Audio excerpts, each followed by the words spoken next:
Good afternoon जय जिनेन्द्र निश्चय। Good afternoon. Good afternoon समीक्षा, मौली, गुड आफ्टरनून बेटा। जय जिनेन्द्र।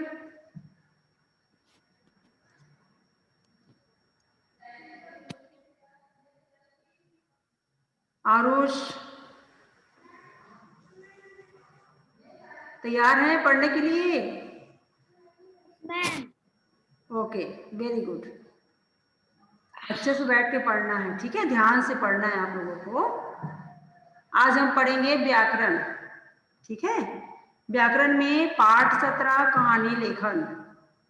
कहानी लेखन में निकाल लीजिए बुक है तो। पाठ 17 कहानी लेखन। कहानी लेखन के बारे में आप लोग समझ लीजिए।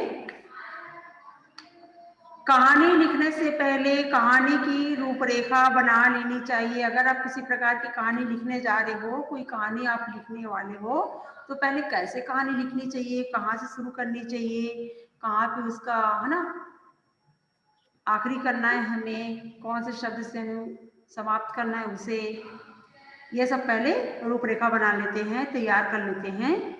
कहानी में शब्दों की सीमा का पूरा ध्यान रखना चाहिए।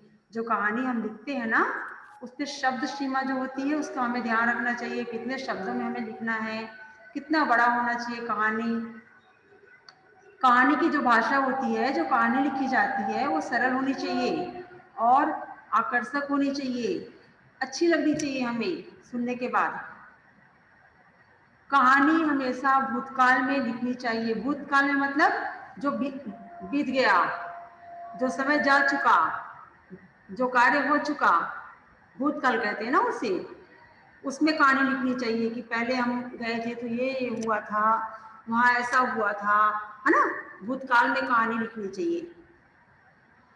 कहानी का अंत जो होता है, समापन जो होता है, वो शिक्षाप्रद होनी चाहिए। कुछ ना कुछ हमें शिक्षा मिलनी चाहिए कहानी से। यहाँ पे अभी हम आपको 2-3 कहानी दिखा रहे हैं, ठीक है?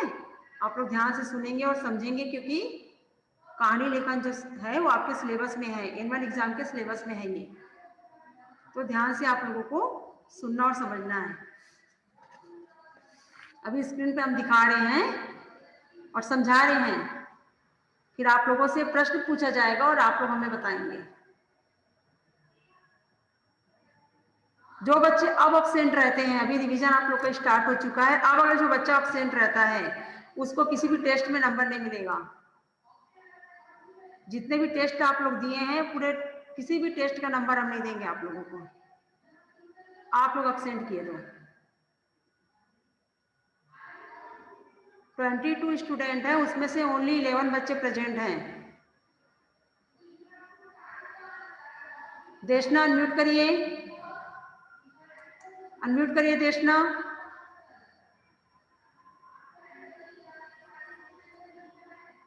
Yes ma'am. आवाज आपकी नहीं आ रही है। Yes ma'am. 1 मिनट रुकिए। हाँ बोलिए। Yes ma'am. बेटा आप कहाँ गए थे इतने दिन से? रीजन मैम मैं तो क्लास में नहीं आने मैम मैं बताइए। हाँ मैम यस। मैं ना अपने नानी घर में थी। बेटा सुनिए ना, ये नानी के यहाँ जाना, चाचा के यहाँ जाना, चाची के यहाँ जाना थोड़ा आप लोग कम करिए, ठीक है? थोड़ा कम करिए, क्योंकि अब रिवीजन चल रहा है और इस समय जो बच्चा अब्सेंट रहेगा, तो जितने भी टेस्ट आप लोगों के हुए हैं, मैं किसी भी टेस्ट का नंबर आप लोग को नहीं दूंगी। ध्यान से आप लोग सुन लीजिए, मैं सीरियसली में बोल रही हूँ, आप लोगों को सीरियस होकर बोल रही हूँ मैं। कोई बच्चा अब्सेंट अब करता है क्लास में या बीच से चला जाता है, क्लास चलते रहता है, तो किसी प्रकार के टेस्ट का नंबर मैं उसको नहीं दूंगी, 0 डालूंगी वहां पे। ध्यान से सुनिए, और जो घूमना फिरना आप लोग कर रहे हैं ना, ये थोड़ा कम करिए, थोड़ा घूमना कम करिए आप लोग, बहुत ज्यादा घूमना हो रहा है आप लोगों का।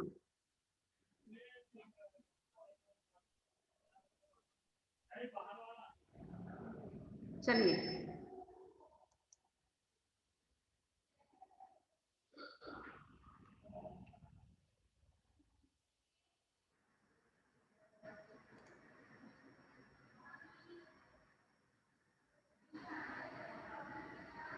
एक मिनट रुकिए बेटा, ठीक है, एक मिनट रुकिए।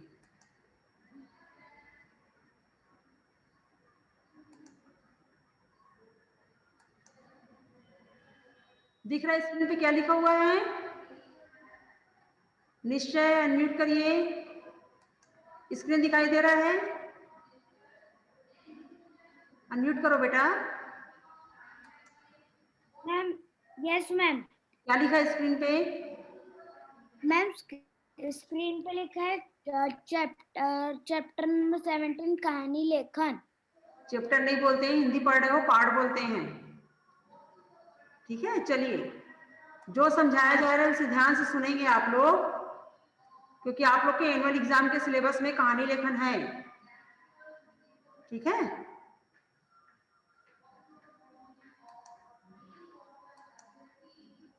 कहानी लिखने से पहले कहानी की रूपरेखा बना लेनी चाहिए, जो अभी आप लोगों को समझाया गया है। कहानी में शब्दों की सीमा का पूरा ध्यान रखना चाहिए। कहानी की भाषा सरल और आकर्षक होनी चाहिए। कहानी हमेशा भूतकाल में लिखनी चाहिए, बीते जो बीत चुका है ना समय आप लोगों का, उस समय क्या हुआ वो कहानी आपको लिखनी है। कहानी का अंत जो है उसकी शिक्षा के अनुसार होना चाहिए। आज हम कहानी जो पढ़ने जा रहे हैं उसका नाम है एकता में बल। जो कहानी आज पढ़ने जा रहे हैं उसका शीर्षक है एकता में बल। अब आप लोग ध्यान से कहानी सुनिए, उसके बाद आप लोग से प्रश्न किया जाएगा। किसी गांव में एक किसान रहता था, उसके 4 बेटे थे। एक गांव था, किसी गांव में, बहुत पहले की बात है, कोई गांव था, वहां पे एक किसान रहता था। किसान के 4 बेटे थे।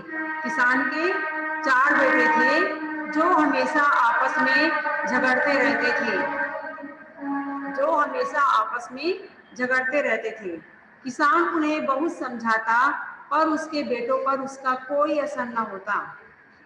किसान बहुत समझाता कि लड़ना नहीं चाहिए, आपस में झगड़ा नहीं करना चाहिए, लेकिन उनके ऊपर कोई प्रभाव नहीं पड़ता, वो बच्चे आपस में दिन भर लड़ते रहते थे।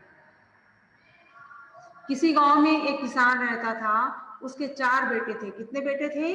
4 बेटे थे, जो हमेशा आपस में लड़ते रहते थे, झगड़ते रहते थे, ठीक है। किसान बहुत समझाता था लेकिन उसके बेटे नहीं मानते थे, कोई भी असर उनके ऊपर नहीं पड़ता था, ठीक है। एक दिन किसान बीमार पड़ गया और उसे लगा कि उसका अंतिम समय आ गया है।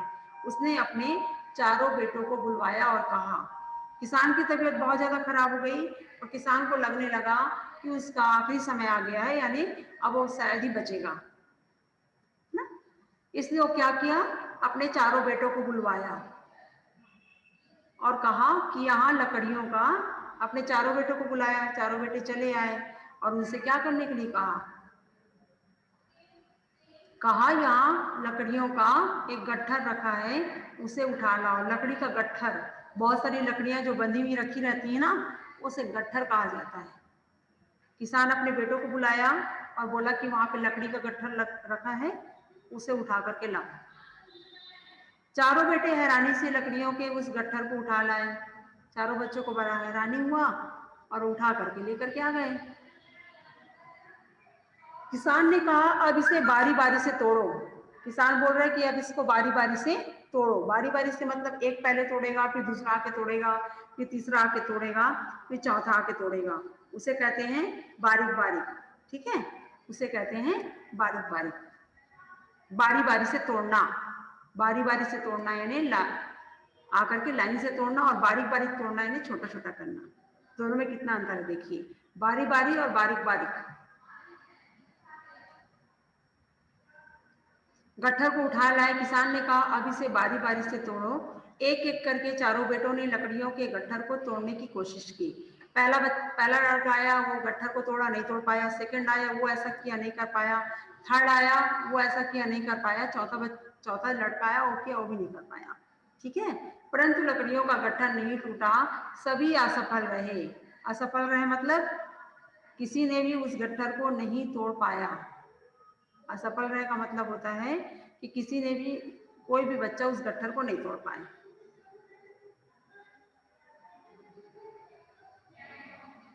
अब किसान ने उन्हें एक एक, है ना, किसान जो है अब उनको एक एक क्या पकड़ा दिया, अब गट्ठर रखा है, अब किसान ने उन्हें एक एक लकड़ी पकड़ाई और कहा इसे तोड़ो। किसान बोला ठीक है, तुम गट्ठर नहीं तोड़ पा रहे हो, एक एक लकड़ी दिया उन लोगों को और बोला इसे तोड़ो। चारों बेटों ने बड़ी आसानी से अपनी अपनी लकड़ी तोड़ ली। चारों लड़कों को जो लकड़ी दिया गया था उसे उन बच्चों ने, उन लड़कों ने, उसके बेटों ने, किसान के, आसानी से तोड़ डाला। ठीक है, लकड़ी तोड़ दी। ऐसा करते हुए किसान के बेटे कुछ समझ नहीं पा रहे थे कि आखिर पिताजी ऐसा करने के लिए क्यों कर रहे हैं। उन्हें समझ में नहीं आ रहा था कि मेरे पापा बिस्तर पे हैं, तबीयत उनकी बहुत ज़्यादा किसान की खराब है ना, और चारों बच्चों को वहाँ पे बुलाया गया है और आखिरी में क्या है, लकड़ी तोड़वाने का काम कर रही है, क्या कर रहे हैं आखिर। उन्हें समझ में नहीं आ रहा था कि आखिर क्या करवाया जा रहा है उनसे, आखिर पिताजी ऐसा करने को क्यों कह रहे हैं। ठीक है, किसान ने उन्हें हैरान होते देखा। किसान देख रहे हैं बिस्तर पर लेटे लेटे कि बच्चे जो हैं, उनके लड़के जो हैं वो हैरान हैं, बहुत ज्यादा हैरानी हो रही है उन्हें। तो मंद मुस्कान में बोले, मंद मुस्कान किसे कहते हैं, जो धीरे धीरे हंसते हैं ना, हम धीरे धीरे हंसते हैं, है ना, आवाज नहीं आती है, उसे कहते हैं मंद मंद मुस्काना, धीरे धीरे मुस्काना। बेटा तुम लोगों ने देखा जब लकड़ियां एक साथ बंधी थी तब उन्हें कोई नहीं तोड़ पाया। वो अपने बच्चों को बोल रहा है कि तुम लोगों ने देखा जब लकड़ी का गट्ठर था तो उसे तुम चारों में से कोई भी नहीं तोड़ पाए, क्योंकि बंधा हुआ था वो, और जब एक एक करके तुम लोगों को दिया गया तो तुम लोगों ने आसानी से तोड़ दिया उसे ना। ये देखिए, तब तुम उन्हें कोई नहीं तोड़ पाया, लेकिन जैसे ही उन्हें अलग किया तो तोड़ने में आसानी हो गई। एक एक लकड़ी कितनी आसानी से टूट गई। इसी तरह यदि तुम मिलजुल कर रहोगे तो तुम लोगों को भी कोई हरा नहीं सकता। वो समझा रहे हैं कि तुम चारों जो अलग अलग रहते हो तो आसानी से कोई भी तुमको तोड़ सकता है, तुम्हें नुकसान पहुंचा सकता है। अगर तुम चारों एक साथ मिल करके रहोगे तो तुम्हारा कोई भी कुछ भी नहीं कर सकता। ठीक है, एक एक लकड़ी कितनी आसानी से टूट गई, इसी तरह यदि तुम मिलजुल कर रहोगे तो तुम लोगों को भी कोई हरा नहीं सकता, और यदि इसी तरह लड़ते झगड़ते रहोगे तो कोई भी तुम लोगों को नष्ट कर सकता है। इसलिए तुम लोगों को एक साथ मिलकर रहना चाहिए। ठीक है, इसलिए तुम लोगों को एक साथ मिलकर रहना चाहिए, क्योंकि एकता में बड़ी ताकत होती है। एकता में बड़ी ताकत होती है। आखिरी में देखिए हमें क्या शिक्षा मिली है इस कहानी से, एकता में बड़ी ताकत होती है। ठीक है, अब अगर आप लोगों से पूछा जाता है कि एकता में बड़ी ताकत होती है, इस कहानी में किसका वर्णन किया गया है। एकता में बड़ी ताकत होती है कहानी में किसका किसका वर्णन किया गया है, क्या बताएंगे आप लोग, कौन बताएगा। निश्चय अनम्यूट करिए, अनम्यूट करिए निश्चय, बताइए। मैम मैम हमको एक बार मैम आप वापस क्वेश्चन बोल दो। एकता में बड़ी ताकत होती है, इस कहानी में किसका किसका वर्णन किया गया है। मैम चारों भाइयों का, किसान और उसके चारों बेटों का। इस कहानी में एक किसान और उसके 4 बेटों का वर्णन किया गया है। वेरी गुड, ऐसे ध्यान से पढ़ने हैं निश्चय। ठीक है, अच्छे से बैठो बेटा। देशना अनम्यूट करिए, काम बाद में करेंगे, अनम्यूट करिए देशना। Yes ma'am. अभी आपसे प्रश्न पूछा जाएगा, आप आंसर देने के तैयार रहिए। ठीक है मैम स्क्रीन में गोदा गादी दिखा रही है। गोदा गादी कहाँ से दिखा रहा है, गोदा गादी है ही नहीं, कहाँ मैम से दिखा रहा येलो है? कलर का। नहीं नहीं है बेटा, कुछ भी नहीं है। मैम देखो ना है, कहा कहानी में शब्दों सेकंड वाले में है। हाँ, कोई प्रॉब्लम नहीं, उसको रहने दीजिए आप, उसे रहने दीजिए बेटा, ठीक है, ओके मैम। कोई प्रॉब्लम नहीं उससे।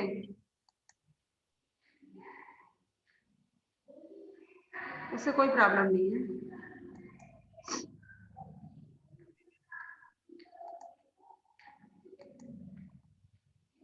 दिख रहा है क्लियर? देशना क्लियर दिख रहा है? हाँ। क्लियर दिख रहा है ना? Yes ma'am. चलिए, जो पूछा जाएगा उसका आंसर देने के लिए तैयार रहेंगे, ठीक है। किसान के चारों बेटे आपस में क्या करते रहते थे? मैम झगड़ते रहते थे। झगड़ते रहते थे। किसान ने उन्हें अपने पास क्यों बुलवाया?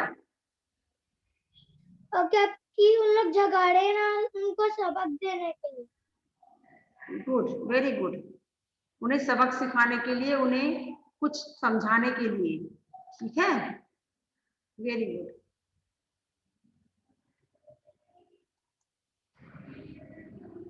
शौर्य अनम्यूट करिए। Yes ma'am. आज जो हम कहानी पढ़ रहे हैं उसका शीर्षक क्या है? उसका शीर्षक क्या है? एकता में बड़ी ताकत होती है।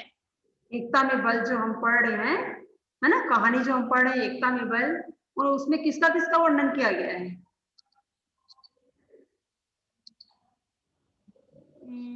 एक किसान और 4 बेटे।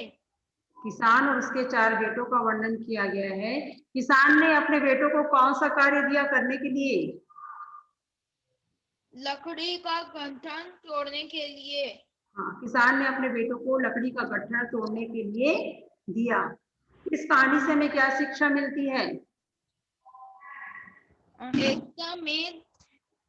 एकता में ताकत छिपी है। एकता में ताकत होती है। इस कहानी से हमें यही शिक्षा मिलती है कि हमें मिलजुल कर कार्य करना चाहिए। समीक्षा म्यूट करो बेटा।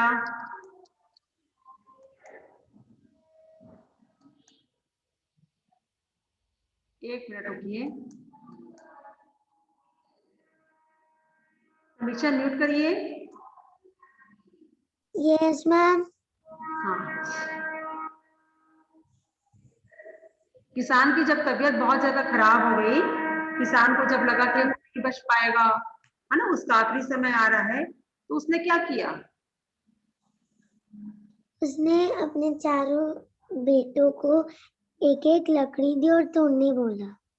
पहले तो सबसे पहले तो उसने अपने चारों बेटों को बुलवाया, चारों अलग अलग रहते थे ना, चारों को बोला कि आओ यहाँ पे, है ना। जब वो बच्चे आ गए तो उन्हें कौन सा कार्य दिया? एक मिनट बेटा, म्यूट करिए ना। कौन सा वर्क दिया करने के लिए उन्हें? मैम लकड़ी तोड़ने का। हाँ, उन्हें लकड़ी तोड़ने का कार्य दिया। तो लकड़ी तोड़ने के लिए कैसे दिया कार्य? क्या बोला पहले? पहले उनने सबको पूरा लकड़ी दे दी, फिर तोड़ नहीं पाए सारे लोग, फिर एक एक लकड़ी दी, फिर तोड़ पाए हम लोग। हाँ, वेरी गुड। काव्य अनम्यूट करिए। Yes ma'am. हाँ, चारों बेटों को किसान ने क्या कार्य करने को कहा? क्या मैम? अपने चारों बेटों को किसान ने कौन सा कार्य दिया करने के लिए? मैम लकड़ी तोड़ने का। लकड़ी तोड़ने का कार्य दिया, ठीक है ना, लेकिन लकड़ी कैसे दिया?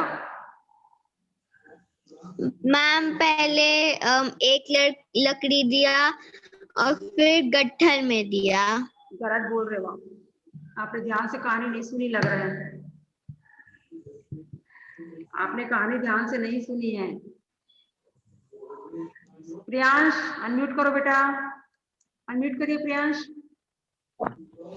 Yes ma'am. किसान ने कौन सा काम दिया अपने लड़कों के लिए?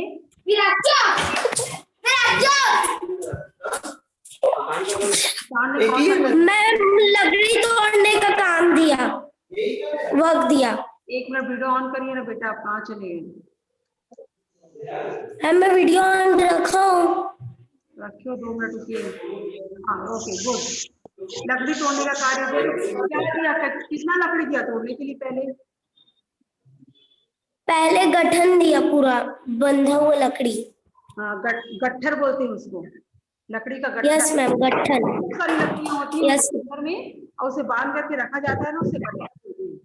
बहुत सारी लकड़ियां रहती हैं उसमें, उसे बांध देते हैं, यस साफ हो जाता है, बोलते हैं। ठीक है, जब वो देख रहे थे यस जब नहीं तोड़ पा रहे हैं, उन लोग उठा नहीं पा रहे हैं, तोड़ नहीं पा रहे हैं, तो फिर किसान एक एक लकड़ी निकाल निकाल के उसमें से दिया कि इसको तुम लोग और हम लोग तोड़ पाए। तो आसानी से तोड़ पाएंगे ना एक लकड़ी को।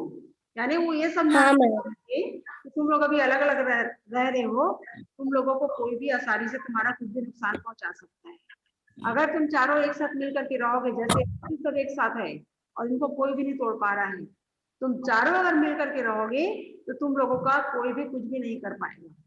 ये समझाने के लिए उन्होंने ऐसा किया, किसान ने समझाने के लिए ऐसा काम अपने लड़कों को दिया। ठीक है, आगे समझ में? यस मैम, मैं पहले ये स्टोरी पढ़ चुका हूँ। ठीक है, एक साथ जब बंधी हुई थी तो ये लोग नहीं तोड़ पाए क्योंकि बहुत भारी था, वो उठा भी नहीं पाए बच्चे।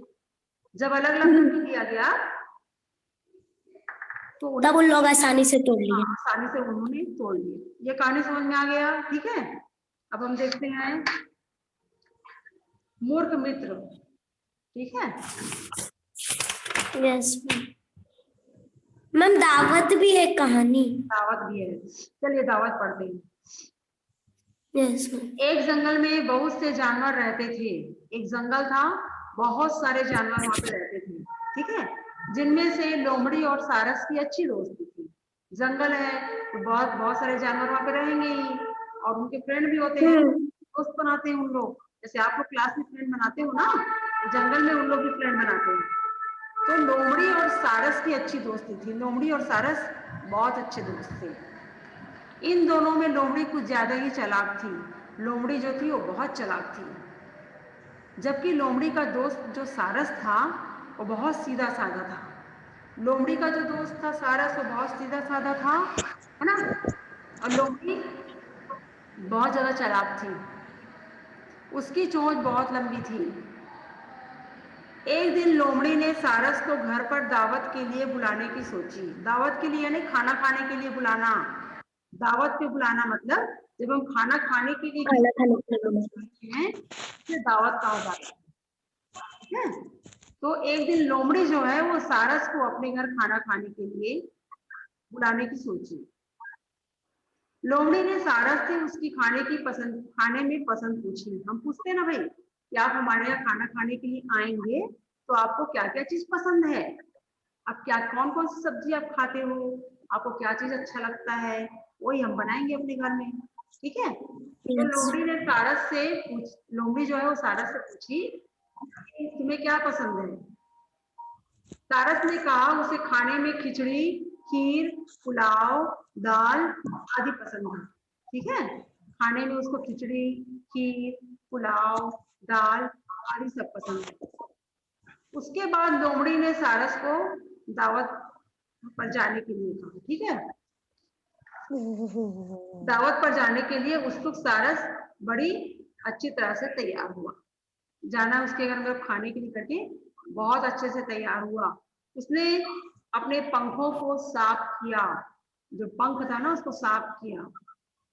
अपने मुंह की दुर्गंध साफ की, जो मुंह से बदबू आ रहा था उसको साफ किया और फिर लोमड़ी के घर पहुंच गया। लोमड़ी के घर पहुंच गया, अपने मुंह की दुर्गंध साफ की, अपने मुंह की दुर्गंध को साफ की, जो दुर्गंध आ रही थी मुंह से ना उसे साफ की। ठीक है,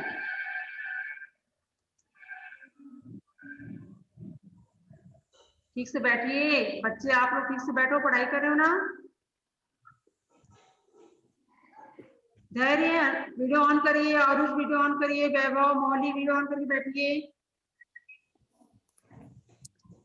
उसके बाद लोमड़ी ने सारस को दावत पर बुलाया।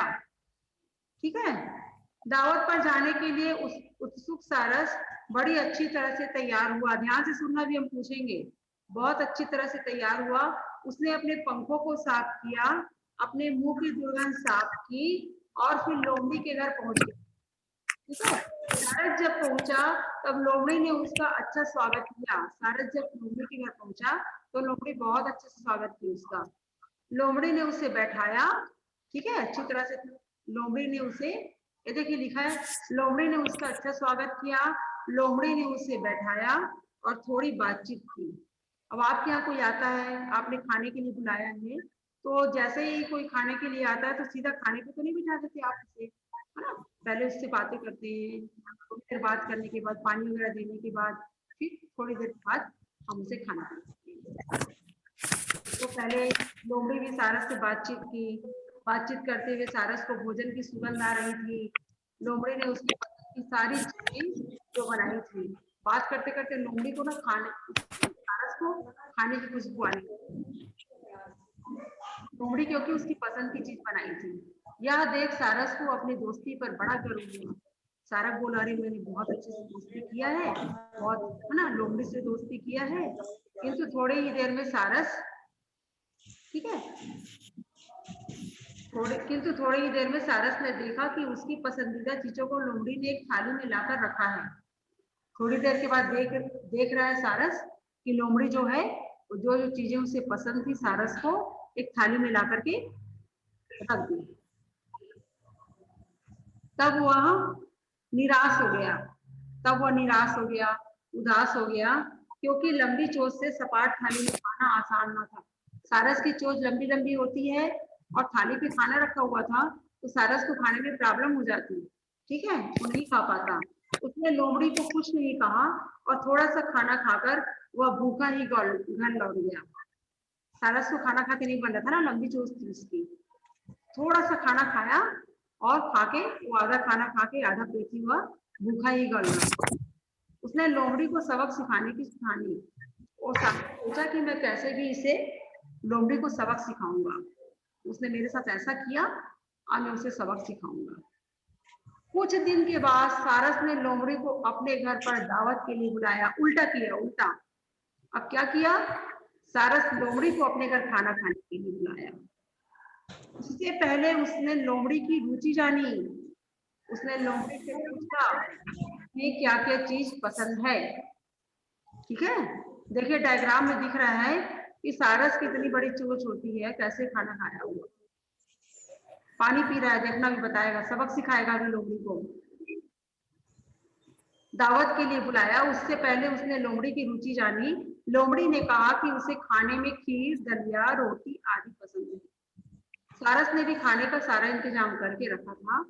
उधर लोमड़ी गले में टाई लगाकर और अच्छे से तैयार होकर सारस के घर पहुंची। खाना खाने के लिए सारस घर में घुसते ही भोजन की सुगंध में लोमड़ी की क्या की, भूख बढ़ा दी। भोजन की सुगंध ने लोमड़ी की भूख बढ़ा दी। थोड़ी देर बातचीत कर सारस ने भोजन लगाना शुरू किया। थोड़ी देर बातचीत की और बातचीत करने के बाद जैसे लोमड़ी ने की थी ना, वही सारस भी कर रहा उसके साथ। थोड़ी देर बातचीत करने के बाद सारस ने भोजन लगाना शुरू किया। ठीक है, लोमड़ी ने कहा उसे, उधर लोमड़ी गले में टाई, एक मिनट, सुगंध ने लोमड़ी की भूख बढ़ा दी। थोड़ी देर बातचीत कर सारस ने भोजन लगाना शुरू किया। उसने सभी प्रकार के भोजन दही में परोसा। देखिए सारस काम कर रहा है। लोमड़ी जो है वो खाना थाली में परोसी थी, जो कि सारस नहीं खा पाया, लंबी चोंच होती करके। सारस जो है वो जो भी आइटम बनाया था, जो भी चीजें बनाया था, वो सबको एक सुराही में डाला। सुराही मतलब गला पतला रहता है ना सुराही, और खाना नीचे चला गया, एक सुराही में परसा। ठीक है, लोमड़ी का मुंह उसमें ना आ सका। लोमड़ी का जो मुंह था उसके अंदर कैसे घुसेगा। वह खड़ी खड़ी देखती रही और सारस अपनी लंबी चोंच से सब चट कर गया और लोमड़ी भूखी रह गई। लोमड़ी को भूखा ही रहना पड़ा, जैसे सारस को भूखा लौटना पड़ा था ना। सारस का चोंच लंबा था, वो थाली में कैसे खाना खाता। अब लोमड़ी के साथ क्या हुआ, लोमड़ी के साथ वैसे ही हुआ, लोमड़ी के साथ ऐसे ही हुआ। सुराही के अंदर वो कैसे मुंह डालती, उसका चोंच तो लंबा नहीं था ना, इसलिए कहते हैं जो जैसा करता है उसे वैसा ही फल मिलता है। आगे समझ में, जो जैसा करता है उसे वैसा ही फल मिलता है। ओके चलिए, अब आप लोगों को आंसर बताना है। आरुष अनम्यूट करिए, आरुष।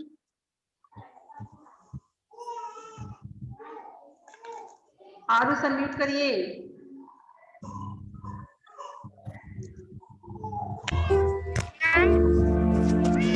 ऑन करिए।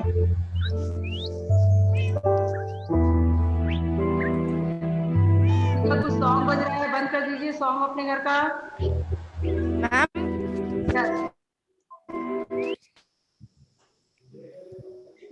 वीडियो ऑन करिए, 1 मिनट।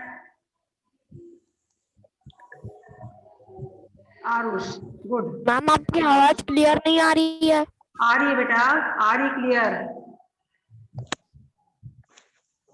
मैम अभी आ रही है। आ रही है ना, चलिए। Yes ma'am. हम अब प्रश्न पूछ रहे हैं, आप तैयार हैं? अभी जो कहानी हमने Yes, पढ़ी ma'am. है, उस कहानी का नाम क्या है? दावत। दावत। दावत का मतलब समझते हैं आप लोग? दावत का मतलब क्या होता है बेटा? Yes ma'am. दावत का मैम मतलब किसी को अपने घर पर खाने के लिए बुलाना। किसी को अपने मैम मतलब किसी को अपने घर पे खाने के लिए बुलाना। खाने के लिए इनवाइट करना, उसे दावत कहते हैं। खाने को बुलाना है दावत, ठीक है। तो लोमड़ी ने किसे अपने घर खाने का दावत दिया? सारस। सारस को खाने के लिए दावत दी लोमड़ी, ठीक है। तो खाना किसने परोसा गया सारस को?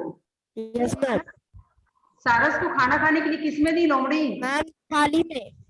लोमड़ी थाली में। खाना परोसा, ठीक है। और सारस का क्या है? सारस की चोंच बड़ी लंबी होती है ना, लंबा होता है उसका, तो क्या थाली पे खाना खा पाएगा वो? सुराही। मैम सुराही में खाता है। थाली पे खाना कैसे खा पाएगा वो, है ना, नहीं खा पाएगा ना। तो ये जो काम है वो लोमड़ी ने जानबूझ कर किया था, ठीक है। लोमड़ी ने ऐसा जानबूझ करके किया था सारस को भूखा रखने के लिए, परेशान करने के लिए, ठीक है। Very good. 1 मिनट रुकिए, अभी और पूछा जाएगा। धानवी अनम्यूट करो बेटा, अनम्यूट करिए धानवी। ठीक है, तैयार है? यस। सारस ने जब लोमड़ी को खाना खाने के लिए अपने यहाँ बुलाया, सारस ने जब लोमड़ी को अपने यहाँ खाना खाने के लिए बुलाया, तो किसमें खाना परसा? खाना किसमें परसा? बेटा बार बार रिपीट करने होती है, एक बार में आना चाहिए आपको, एक बार में ताकत आती है। अगर आप ध्यान देंगे ना तो एक बार में आपको आ जा रहा है। आप कहाँ हो? क्लास से गायब हो गए हो क्या धानवी? हाँ चलिए बताइए। जब सारस ने लोमड़ी को अपने यहाँ खाना खाने के लिए बुलाया है, दावत दी, तो खाना किसमें परसा सारस ने? सारस ने लोमड़ी को खाने के लिए किसमें दिया? ये सोचने की बात नहीं है, ये तो आपको तुरंत बेटा बिल्कुल पढ़ाई लिखाई नहीं कर रहे हो धानवी, अब क्लास में मत आ कीजिए मेरी क्लास में। आंसर देना तो बैठा कीजिए, नहीं देना तो मत आइए क्लास में। बिल्कुल आप पढ़ाई में ध्यान नहीं दे रहे हो। म्यूट करिए।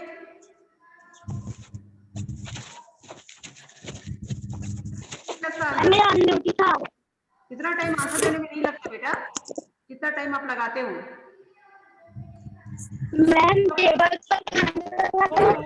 हो गया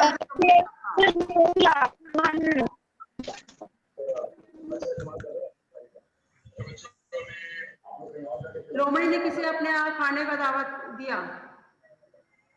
क्या मैम? लोमड़ी ने खाना खाने के लिए किससे बुलाया अपने घर? लोमड़ी को आई सारस को। और खाना किसने परसा? लोमड़ी ने। लोमड़ी ने परसा, तो किसने परसा खाना? थाली में। थाली में परसा। और सारस की चोंच लंबी होती है, तो सारस को खाना खाने में बहुत ज्यादा प्रॉब्लम हुई, सारस खाना नहीं खा पाया, भूखे उसे लौटना पड़ा। ठीक है, तो बदले में सारस ने क्या किया? बदले में सारस ने क्या किया? सारस ने अपने घर पे दावत रखी और लोमड़ी को बुलाया। तो सारस ने भोजन बातचीत करने के बाद थोड़ी भोजन लगाया। परसा बेटा, खाना किसने परसा? सारस ने। क्या मैम? नहीं, खाने के लिए किसने दिया लोमड़ी को? मैम उसका नाम याद नहीं आ रहा। सुराही। सुराही। Yes. सुराही कहा जाता है, ठीक है। दावत, दावत से हमें क्या शिक्षा मिलती है? निश्चय, अनम्यूट करिए, म्यूट करिए निश्चय। करता है वैसा। बेटा इस कहानी से हमें क्या शिक्षा मिलती है? दावत कहानी से क्या? मैम जैसा करते हैं वैसा ही मिलता है। हाँ, अगर किसी के साथ आप अच्छा कर रहे हो तो भी आपके साथ अच्छा व्यवहार करेगा, और किसी के साथ अगर हम गलत कर रहे हैं तो भी हमारे साथ गलत ही करेगा। ठीक है, Yes. उसी को कहा जाता है जो जैसा करेगा वो उसे वैसा ही फल मिलेगा। मिलता है। जो जैसा करता है उसे वैसा ही फल मिलता है। Yes ma'am. आगे समझ में? Yes ma'am. कहानी लेखन में दो कहानी आप लोग को पढ़ाया गया है। एक कहानी है जो आप लोग घर में पढ़ेंगे, ठीक है। आप लोग का एनुअल एग्जाम में कहानी लेखन भी आएगा, ठीक है मैम हमको। हाँ, तो अच्छे से आप लोगों को पढ़ना है, ठीक है। आगे समझ में सभी को? Yes ma'am. Excuse me ma'am. हाँ पूछो बेटा, पूछिए। मैम जो खाली लेखन है मैम, हमको एनुअल एग्जाम में मैम उसको लिखना है कि सुनाना है? एनुअल एग्जाम का आपका सिलेबस में है कहानी लेखन। Excuse me ma'am. हाँ बोलिए। मैम एनुअल एग्जाम का वो सिलेबस कब आएगा? बस मिल जाएगा आप लोगों को बेटा, कुछ दिन के बाद मिल जाएगा, ठीक है। Okay ma'am. हाँ, आप लोग अपनी हाफ ईयरली के बाद का जितने भी पार्ट हुए हैं ना, पूरा पढ़ करके रखिए, ठीक है। Yes ma'am. अच्छे से अपनी तैयारी रखिए और अच्छे से पेपर बनाएंगे जब आएंगे तो। और अभी जो पढ़ाया जा रहा है आप लोगों को, उसे अच्छे ध्यान से पढ़िए और अच्छे मत रहिए, डेली प्रेजेंट रहिए। प्रेजेंट आप रहेंगे तभी समझ में आएगा कि क्या करवाया जा रहा है, क्योंकि हम सब चीज बोर्ड में करवाएंगे, कुछ आप लोग को नहीं मिलेगा। अगर आप क्लास अटेंड करेंगे तो बोर्ड में जो लिखा रहेगा आप देख पाओगे, आप नहीं करोगे तो यस मैम। ये सभी बच्चों को आना कंपलसरी है, डेली क्लास में रहना। कोई अब्सेंट नहीं करेगा बेटा, चलिए ठीक है, ओके बाय।